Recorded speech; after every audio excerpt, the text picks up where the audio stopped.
بسم الله الرحمن الرحيم. اللهم هذا شهر رمضان الذي أنزلت فيه القرآن هدى للناس وبينات من الهدى والفرقان. اعوذ باللہ من الشیطان الرجیم. بسم اللہ الرحمن الرحیم. الحمد للہ رب العالمین. الصلاة والسلام علی اشرف الانبیاء والمرسلین وعلی آلہ الطیبین الطاہرین المعصومین المنتجبین الہداة المہدیین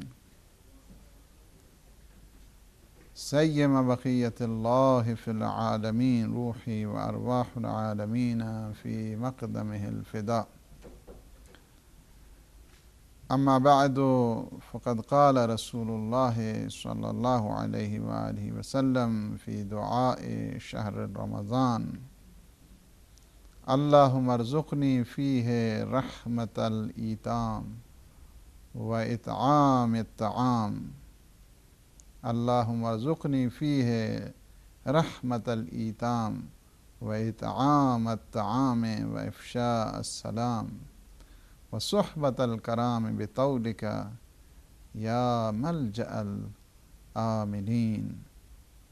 ماہ مبارک رمضان کے 8ویں دن کی دعا حضور سرور دو جہاں مرسل اعظم صلی اللہ علیہ وآلہ وسلم نے یہ وہ تربیتی پلان کہ جو ایوری ڈے دعا ہے، بہت مختصر دعائیں ہیں لیکن مطالب اور مفاہیم کے اعتبار سے بہت عظیم ہیں، اور جس میں ارشاد فرمائے کہ اللہم ارزقنی فیہ رحمت الایتام. معبود آج کے دن اور اس مہینے میں یتیموں پہ رحم کرنے کی توفیق نصیب فرما، و اطعام الطعام، اور محتاجوں، مسکینوں اور بھوکے اور گرسنہ جو لوگ ہیں انہیں کھانا کھلانے کی توفیق عطا فرما، و افشاء السلام، اور مجھے جو سلام کا پیغام ہے، سلامتی کا پھیلانے کا پیغام ہے، مجھے تو اس کی قدرت عطا فرما تاکہ میں سلام اور سلامتی کو عام کر سکوں. وصحبت الکرام، خدایا مجھے نیک لوگوں کی مصاحبت اور ان کی ہم نشینی نصیب فرما. بطولک یا ملجأ العاملین، پروردگار اپنے فضل اور اپنے احسان کے صدقے میں اے آرزو مندوں کی پناہ گاہ. آپ نے اس کے جو معنی ہے دعا کا، اس دعا کے پڑھنے کا ثواب اور اس کی فضیلت یہاں تک ہے کہ اگر کوئی شخص 8ویں روز ماہ مبارک رمضان کو یہ دعا پڑھتا ہے تو اس کے عمل کو 1,00,000 صدیق کے عمل کے ساتھ اسے لکھا جاتا ہے اور اسے معشور کیا جائے گا. تو یہ بات تو بہر کیف ظاہر ہے، ہم بارہا عرض کر چکے ہیں کہ اس کے حقیقی ثواب تک وہی پہنچے گا کہ جو ان تعلیمات کو دل و جان سے قبول کرتے ہوئے ان پر عمل پیرا بھی ہوگا. اور فقط اگر لپ سروس ہو رہی ہے یا لقلقۂ لسانی ہے تو انسان کو اس سے کچھ بھی ملنے والا نہیں ہے. یہ ساری تعلیمات اسی لیے ہیں تاکہ ہم اسے عملی زندگی کا سرمایہ بنا سکیں. جہاں پہ اس دعا میں چند امور جو نہایت مہم ہیں جن کی جانب پہ اشارہ فرمایا گیا ہے، اور پیغمبر اسلام صلی اللہ علیہ وآلہ وسلم نے ان کی طرف انسان ان امور، ان مطالب اور ان موضوعات کی طرف متوجہ کیا کہ جن میں سب سے پہلی چیز یہ ہے کہ اللہم ارزقنی فیہ رحمت الایتام. پروردگار آج کے دن مجھے توفیق عطا فرما تاکہ میں یتیموں پہ رحم کر سکوں، یعنی یتیموں پہ رحم اور شفقت کی استدعا ہے اس میں ایک، اور دوسرا یہ ہے کہ اطعام الطعام یعنی جو گرسنہ ہیں، بھوکے ہیں، محتاج ہیں، مساکین ہیں، انہیں اطعام کرنا، انہیں انفاق کرنا، انہیں کھلانا، یہ دوسرا مہم مطلب ہے یہاں پہ۔ اور تیسرا ہے افشاء السلام، یعنی سلام کو عام کرنا ہے اور سلام کو پھیلا دینا ہے۔ سلامتی کا پیغام اسلام نامی سلامتی کا ہے۔ اور چوتھی چیز یہ ہے کہ وہ صحبت الکرام، اور مجھے اچھے اور نیک لوگوں کی ہم نشینی نصیب فرما۔ تو یہ 4 مہم پوائنٹس ہیں کہ جن کی طرف ہم نے چھوڑی آج مختصر، اگرچہ ہر ایک اپنی اپنی جگہ پیغمبر اسلام کے فرمان اپنی اپنی جگہ ایک ایک کائنات ہوتی ہے، لیکن یہاں پہ اسی حد تک انسان ایکسپلور اور ایکسپلین کر سکتا ہے جتنی انسان کی وسعت ہے، ورنہ وہ گہرائی اور گہرائی کہ جو کلام معصوم میں ہے وہ انسان کی سمجھ کہاں وہاں تک پہنچ سکتی ہے۔ تو دیکھیے مختصر سی، چونکہ یہ تربیتی ایک پیکج ہے اور تربیت گاہ کی حیثیت ہے ماہ مبارک رمضان، فرمایا کہ اللہم ارزقنی فی رحمت الایتام، پروردگار مجھے اس مہینے میں یتیموں پہ رحم کرنے کی توفیق عطا فرمائی۔ یتیم دیکھیں، یتیموں پہ شفقت، یتیموں پہ رحم کرنا یہ حکم قرآنی ہے، اور قرآن نے پیغمبر اسلام کی سیرت، اہل بیت علیہ السلام کی سیرت نے اس بات پہ واضح کیا ہے کہ ہمیشہ یتیموں کا خیال کرنا ہے۔ اللہ سبحانہ و تعالیٰ نے سورہ مبارکہ بقرہ کی آیت نمبر 83 میں ارشاد فرمائے کہ وَبِالْوَالِدَيْنِ إِحْسَانًا وَذِي الْقُرْبَى وَالْيَتَامَى وَالْمَسَاكِينِ، یعنی کیا کرنا ہے؟ والدین کے ساتھ، ذی القربہ یعنی جو عزیز و اقارب ہیں ان کے ساتھ، یتیموں اور مساکین کے ساتھ نیکی رکھنا ہے، نیکی کا سلوک کرنا ہے۔ تو یتیموں کی سرپرستی کرنا، انہیں آسودہ خاطر کرنا، ان کے لیے ان کے حق میں ان کے سر پہ ہاتھ پھیرنا، انسان کا دل اس سے نرم ہوتا ہے۔ بعض لوگ جو قسی القلب کے، جن کا نظریات اتنے ڈاگمیٹک ہیں، جن کا دل اتنا سخت ہوتا ہے، تو ان کے لیے بھی سفارش کی گئی ہے کہ قساوت قلبی کا، ایک شخص آیا پیغمبر اسلام کے پاس، اگر کہا کہ دل بہت سخت ہے، قساوت قلبی کی شکایت کی، تو آپ نے فرمایا کیا کرنا ہے کہ اگر تو چاہتا ہے تیرا دل نرم ہو جائے اور تیری حاجتیں، حوائج جو تیری ہیں، حاجتیں ہیں، تیری وشز ہیں، اللہ کی بارگاہ میں قبول ہو جائیں، تو تم کیا کرو؟ یتیموں پہ رحم کیا کرو۔ یعنی یتیموں پہ رحم کرنے سے انسان کا دل نرم ہو جاتا ہے، یتیموں پہ رحم کرنے سے انسان کی حاجتیں قبول ہوتی ہیں پروردگار عالم کے حضور۔ تو یتیموں پہ شفقت کا سر پھیرنا چاہیے، اور انہیں فرمایا کہ ان کے سروں پہ شفقت کا ہاتھ پھیرو اور انہیں اپنے ساتھ کھانا کھلاؤ، تمہارا دل نرم ہو جائے گا، تمہاری حاجتیں پروردگار قبول کر لے گا۔ اور قرآن نے واضح طور پہ یہ بتا دیا ہے کہ جو یتیموں کا مال کھاتا ہے اس کا ٹھکانہ جہنم ہے۔ اور حدیث شریف میں ملتا ہے کہ 3 شخص ایسے ہیں، جس طرح یہ روایت خود امیر المومنین علی علیہ السلام کہ جب آشوب چشم میں تھے اور مریض تھے، اور اس دوران پیغمبر اسلام نے ایک سائیکولوجیکلی طور پر ظاہر ہے کہ ایک مصیبت کے بعد جب بڑی مصیبت آتی ہے وہ چھوٹی مصیبت بھول جاتی ہے۔ پیغمبر اسلام نے فرمایا کہ یا علی، کچھ یہ کافرین، یہ کافر اور منافق، ان کی روح اس طرح قبض ہوگی کہ جس طرح انہیں آرے کے ساتھ کاٹا گیا ہو، جس طرح ان کے جسم کا قیمہ بنا دیا جائے۔ تو ایک دفعہ امیر المومنین اپنے بستر سے اٹھے اور کہا یا رسول اللہ، کیا آپ کے کلمہ پڑھنے والے یہ منافقین کا تو حال پتہ چل گیا، کافرین اور مشرکین کا حال پتہ چل گیا ہے، کیا آپ کی امت، آپ کے کلمہ گو، آپ کے کلمہ پڑھنے والے لوگ، کیا ان کی روح بھی اسی سختی کے ساتھ، اسی شدت کے ساتھ قبض کی جائے گی؟ پیغمبر فرمایا ہاں، 3 قسم کے لوگ میری امت کے، میرے کلمہ گو 3 قسم کے لوگ ایسے ہوں گے کہ جن کی روح بڑی سختی کے ساتھ قبض کی جائے گی۔ ان میں سے کیا ہے؟ پہلا ہے کہ جو جھوٹی گواہی دینے والا ہے۔ یعنی کیا ہے؟ سب سے پہلے وہ شخص کہ جو سلطان جائر ہے، ڈکٹیٹر ہے، ظالم حکمران ہے۔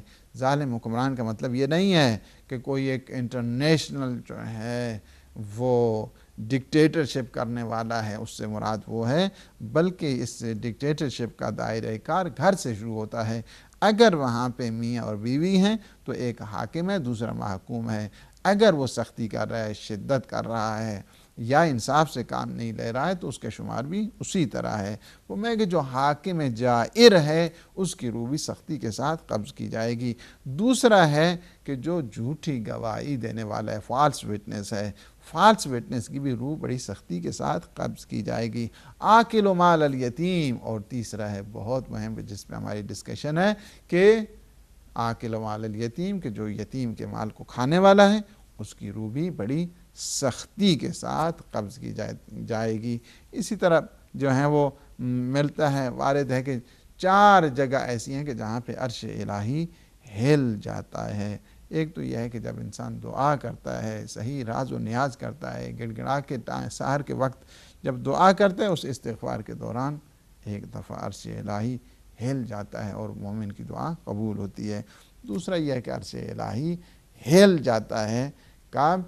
کہ جب طلاق کا وقت ہوتا ہے، طلاق کے دوران بھی عرش الہی لرز جاتا ہے۔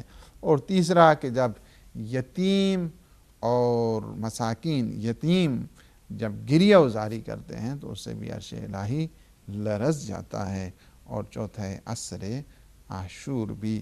تو یہ ہے کہ ہمیشہ اپنی عبادات اس انداز کے ساتھ انسان، چونکہ یہ ماہ عبادت ہے، ماہ انفاق ہے، ماہ اطعام ہے، یتیموں پہ شفقت کرنے کا مہینہ ہے، تو ہر دم یہ کوشش کرے کہ جو پیغمبر اسلام نے یہ تعلیمات دی ہیں ان تعلیمات پہ مکمل طور پر عمل کرے۔ فقط چونکہ یہ زبان کے ذریعے ان دعاؤں کو پڑھنا نہیں ہے بلکہ عملی صورت میں بھی جانا ہے۔ یتیموں کے سلسلے میں خود کچھ نہیں کر سکتے، انکریج کیا جائے، دامیں درہمیں سخنیں، جس اعتبار اور جو بساط انسان کی ہے اس تک انسان کو پہنچنا ہوگا۔ اور دوسرا یہ ہے کہ وَإِطْعَامَ الطَّعَامِ، پروردگار آج اس مہینے میں مجھے تو توفیق عطا فرما کہ تاکہ میں تیرے جو گرسنا بھوکے تیرے عیال ہیں، محتاج اور مساکین ہیں، ان کو میں کھانا کھلا سکوں۔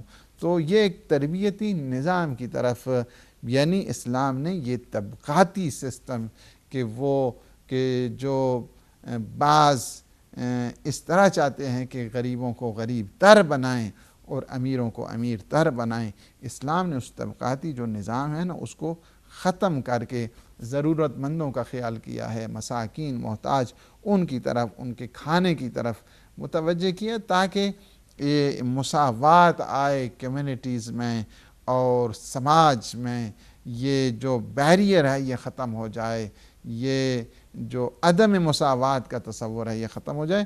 اسی وجہ سے اللہ کے جو مخلصین بندے ہیں اور مخلص بندوں کی بھی اللہ نے توصیف کر دی ہے سورہ مبارک حل عطا میں، کہ جن کا تذکرہ ملتا ہے وہ کیا ہے؟ وَيُطْعِمُونَ الطَّعَامَ عَلَىٰ حُبِّهِ مسکینا و یتیما و اسیرا۔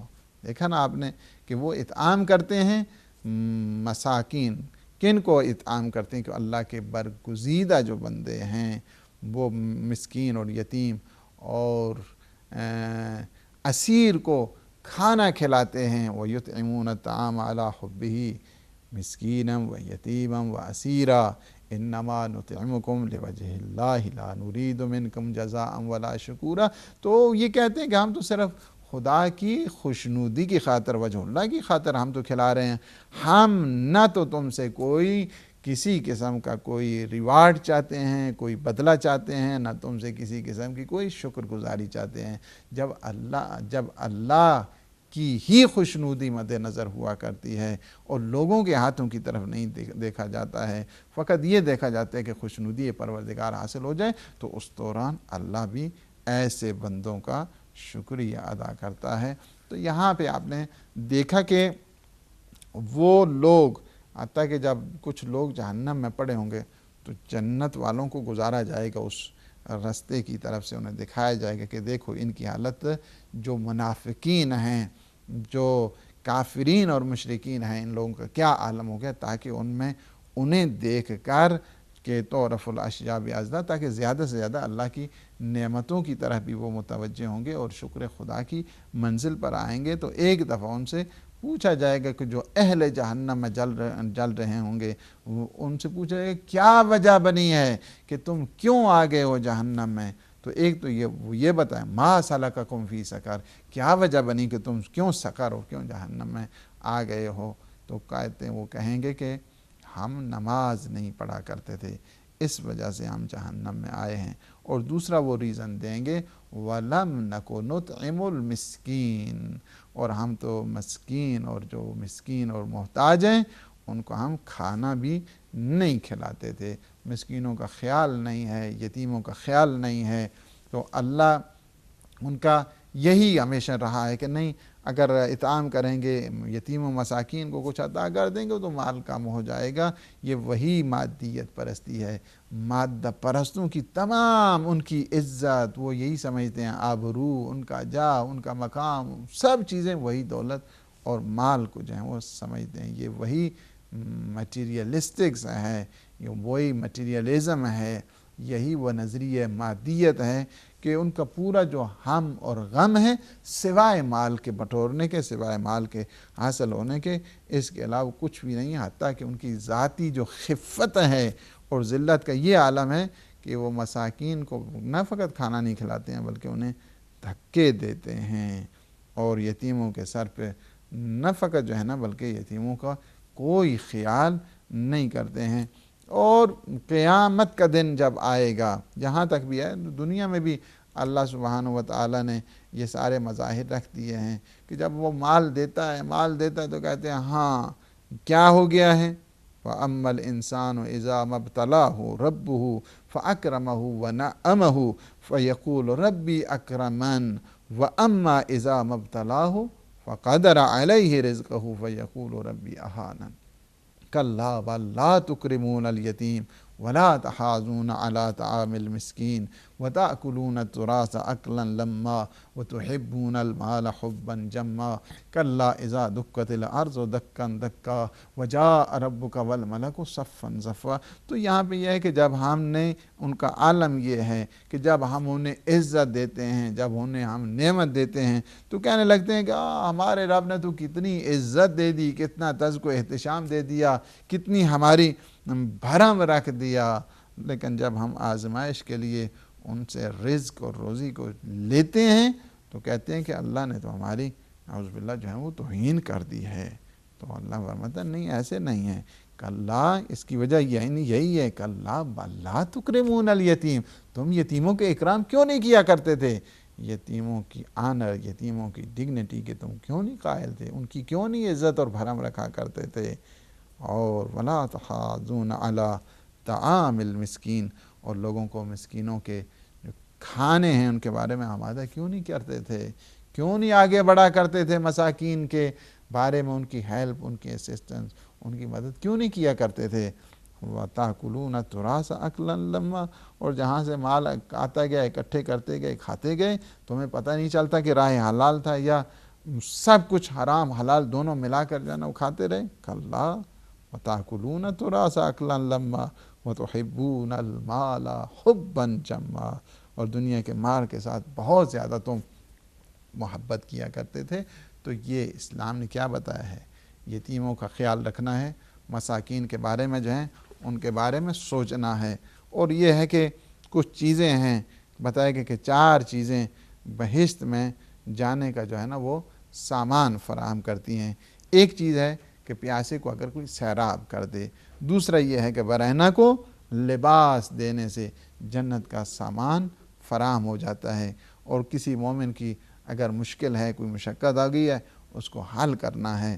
اور چوتھی چیز جو ہے نا وہ یہ ہے کہ خود کسی یعنی پیاسے کو سیراب کرنا ہے، گرسنہ کو کھانا کھلانا ہے۔ چوتھی چیز گرسنے کو کھانا کھلانا ہے، نہیں پیاسے کو سیراب کرنا، گرسنے کو کھانا کھلانا، برہنہ کو لباس دینا، اور چوتھی چیز مومن کی مشکل کو حل کرنا ہے۔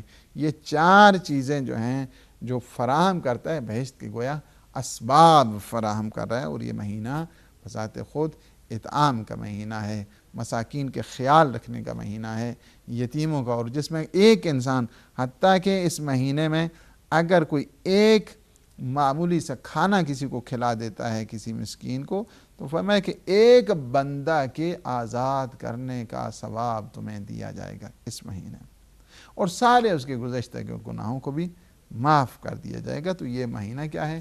معافی والا مہینہ ہے، معاف کرنے والا مہینہ ہے، اطعام اور انفاق والا مہینہ ہے، یتیموں پہ شفقت اور ان کا خیال رکھنے کا مہینہ ہے۔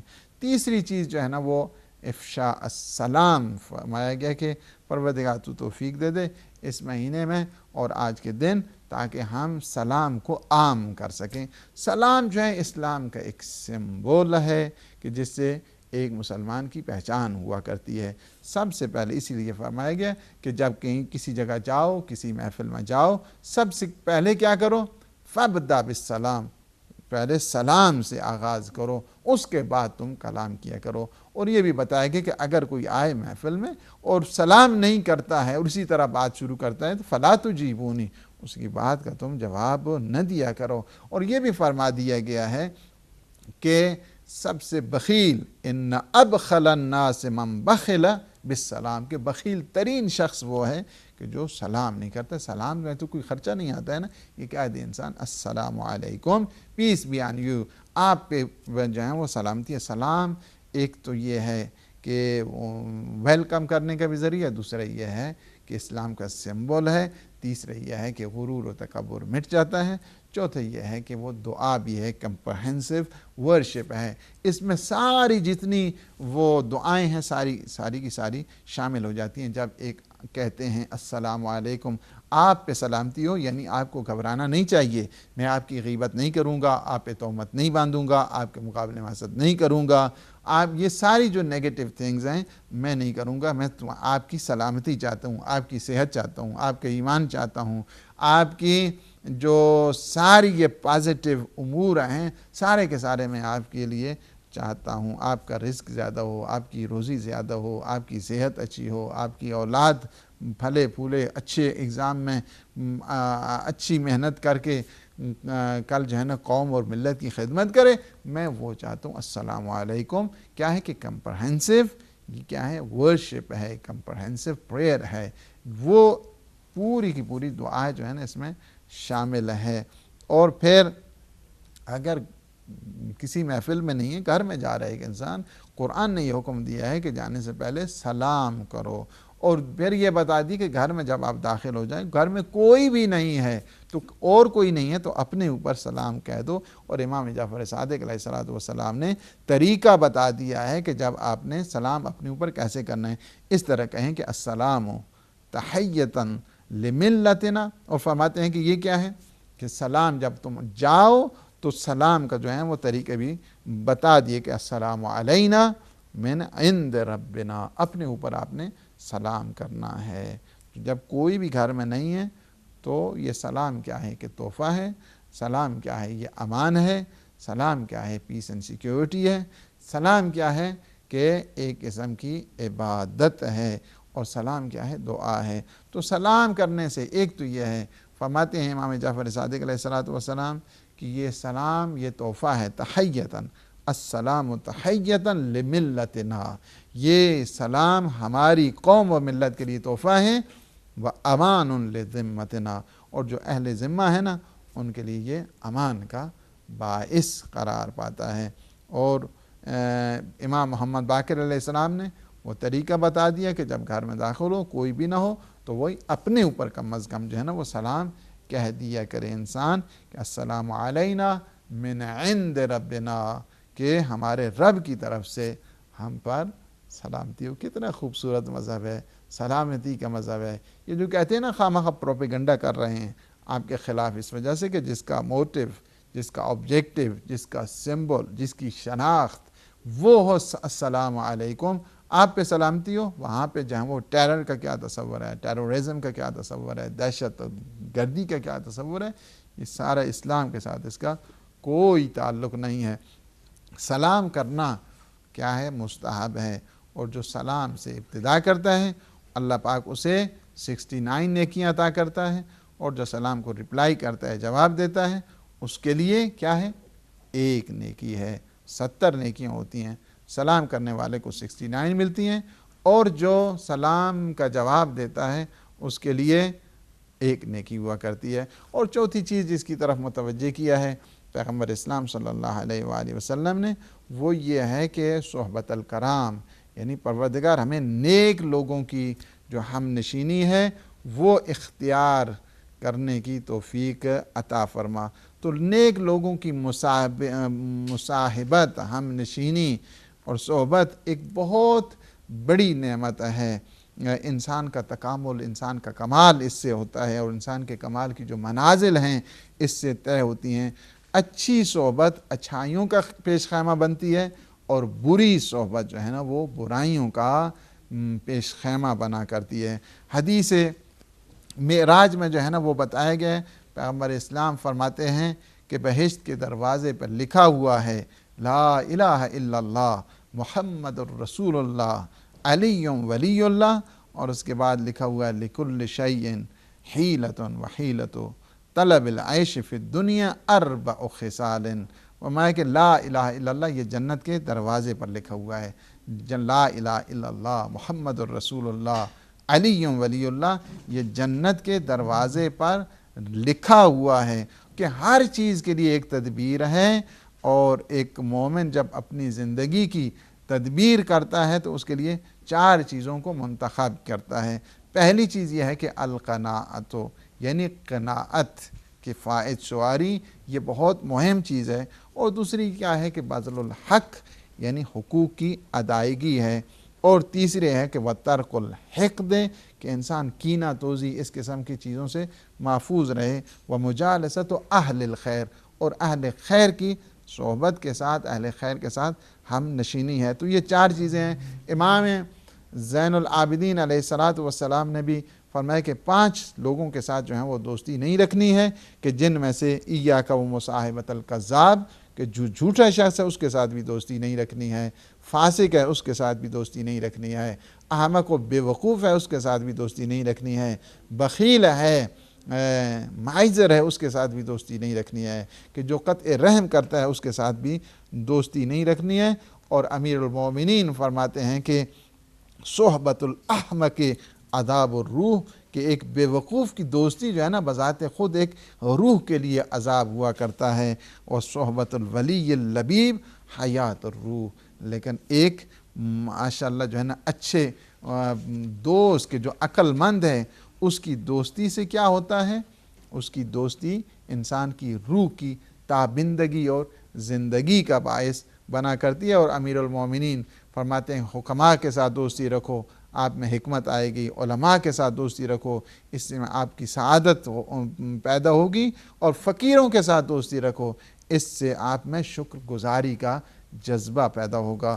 تو پروردگار عالم سے دعا ہے، ظاہر ہے کہ یہ یتیموں کا خیال رکھنا، مساکین کا خیال رکھنا، یہ ماہ مبارک ہے، ماہ رمضان ہے، اور یہ بتا دیا گیا کہ ہمیشہ یتیموں پہ شفقت کرے، اور انسان یاد بھی کرے ان ایتام آل محمد کی، اور بالخصوص یاد کرے کربلا کے ان شہداء کو، اور کربلا کے ان جن میں 3 سال 4 سال کے بچے بھی ہیں یتیم، کے جنہیں جناب سید الشہداء اس حد تک کہ جو سینے پہ سلا کے جنہیں سکینہ کہا جاتا ہے انہیں بھی یاد کریں، چونکہ یہ ماہ تشنگی اور گرسنگی کا مہینہ ہے، یتیم پروری کا مہینہ ہے، محتاجوں اور جو بے نوا ہیں ان کو دیکھنے کا مہینہ ہے۔ پروردگار عالم سے دعا ہے کہ وہ ہمیں توفیق عطا فرمائے کہ تاکہ ہم یہ جو تعلیمات پیغمبر اسلام کی ہیں صحیح معنوں میں ہم اپنی زندگی پر امپلیمنٹ کر سکیں، یتیموں کا خیال رکھیں، وہ جو سلام اور سلامتیوں سے عالم اسلام میں، عالم دنیا، عالم انسانیت میں پھیلائیں، اور جو حقوق اللہ ہیں، حقوق الناس ہیں، ان کی ادائیگی میں ہم زیادہ سے زیادہ آگے بڑھیں۔ اور آخر میں دعا ہے کہ خداوند عالم امام زمانہ کے ظہور میں تعجیل فرمائے، ہمیں آپ کے انصار احباب میں شمار فرمائے، ہر قسم کی جو ہیں وہ مومنین پر آفات بلیات ہیں، یا اللہ نور آل محمد کے صدقے ان سب کو دور فرما۔ اللہم عجل فرجہ وسہل مخرجہ وجعلنا من انصارہ و اعوانہ۔ السلام علیکم ورحمۃ اللہ وبرکاتہ۔